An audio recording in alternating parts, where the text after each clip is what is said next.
పేదవాడి పక్షాన నిలబడతాం, ప్రజా గొంతుకై నినదిస్తాం.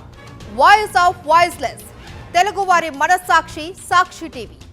సాక్షి టీవీ ప్రసారాల కోసం మీ స్థానిక కేబుల్ ఆపరేటర్ను వెంటనే సంప్రదించండి.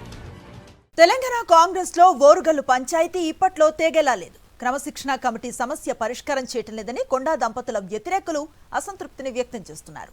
బాధితులమైన తమనే ఎందుకు పిలుస్తున్నారని పార్టీ పెద్దల్ని ప్రశ్నిస్తున్నారు. అసలు కొండా దంపతులతో పేచీ ఎవరికి? క్రమశిక్షణ కమిటీ తీసుకుంటున్న చర్యలేంటి?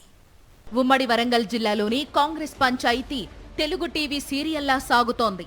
జిల్లాలో మంత్రి కొండా సురేఖ, ఆమె భర్త మురళీతో అక్కడి ఎమ్మెల్యేలకు చాలా కాలంగా పొసగడం లేదు.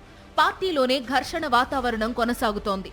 నాయకుల మధ్య మొదలైన వివాదాన్ని పరిష్కరించడానికి పీసీసీ ఏర్పాటు చేసిన క్రమశిక్షణ కమిటీ ఎంట్రీ ఇచ్చింది. కానీ సమావేశాలు మాత్రమే నిర్వహిస్తున్న క్రమశిక్షణ కమిటీ సమస్యకు పరిష్కారం చూపకుండా సాగదీయడంపై కొండా దంపతుల వ్యతిరేకులు మండిపడుతున్నారు. క్రమశిక్షణ కమిటీతో సమావేశమైన వరంగల్ జిల్లా ఎమ్మెల్యేలు నాయిని రాజేందర్ రెడ్డి, కడియం శ్రీహరి, రేవూరి ప్రకాష్ రెడ్డి, కేఆర్ నాగరాజు, ఎమ్మెల్సీ బస్వరాజు సారయ్యతో పాటు మరికొందరు నేతలు కూడా కొండా దంపతుల వ్యవహారంపై తీవ్ర అసహనం వ్యక్తం చేసినట్లు తెలుస్తోంది. కొండా మురళి తమను బహిరంగంగా తిట్టినా కూడా వారిపై ఎందుకు చర్యలు తీసుకోవడం లేదని క్రమశిక్షణ కమిటీని ప్రశ్నించారట ఎమ్మెల్యేలు.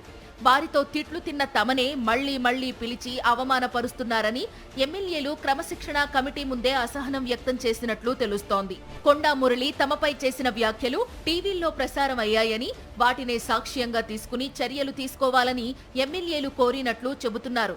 కొండా మురళిపై చర్యలు తీసుకోకపోయినట్లయితే తమకు ఫ్రీ హ్యాండ్ ఇవ్వాల్సిందేనని తేల్చి చెప్పారని సమాచారం.